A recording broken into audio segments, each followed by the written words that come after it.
리포트에서 보셨습니다만 형사소송법 일부 조항을 적용하지 않는다는 내용이 담긴 윤 대통령 체포수색영장과 관련해 사회부 주원진 기자와 더 자세히 알아보도록 하겠습니다.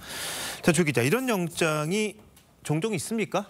네, 사실상 전례가 없다고 봐도 무방합니다. 저희 취재진이 영장전담 판사를 포함해 복수의 법조인들과 통화를 해봤는데요. 부장판사 출신 변호사는 예외 조항이 적시된 영장은 최초가 아닌가 싶다고 했고, 한 지방법원장은 윤 대통령 체포 여론에 부응하기 위해 명시한 것 같긴 한데 바람직한지는 모르겠다고 했습니다.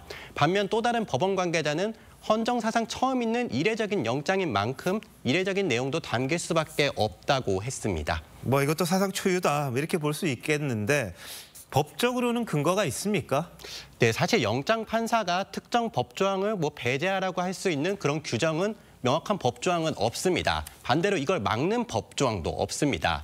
한 법원장은 영장 판사도 판사인 만큼 어떤 법조항을 적용하고 배제할지 충분히 판단할 수 있다고 했습니다.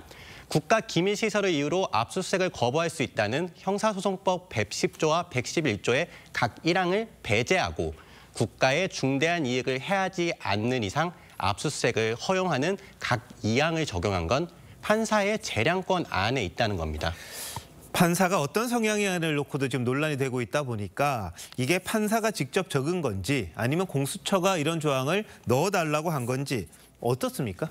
네, 검찰이 평소 영장을 청구할 때도 이런저런 요청 사항을 영장에 적는다고는 합니다. 보통 해가 지면 체포영장을 집행하지 못하는데 특수한 경우엔 일몰 후에도 체포를 허용해달라고 요청하는 식입니다.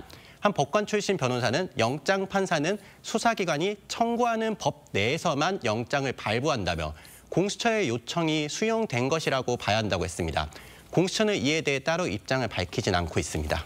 그러면 대체로 공수처가 이런 부분을 좀 적시해달라 이렇게 요청을 했다 이렇게 봐야 되는 것 같군요. 근데 공수처가 윤 대통령 수사를 시작한 이후에 이렇게 이례적인 상황들이 많이 발생을 하는 거죠? 네, 공수처는 사실 내란죄 수사권을 갖고 있지 않지만 직권남용죄와 관련된 혐의라며 수사를 하고 있는데 윤 대통령 측은 불법 수사라며 반박하고 있습니다.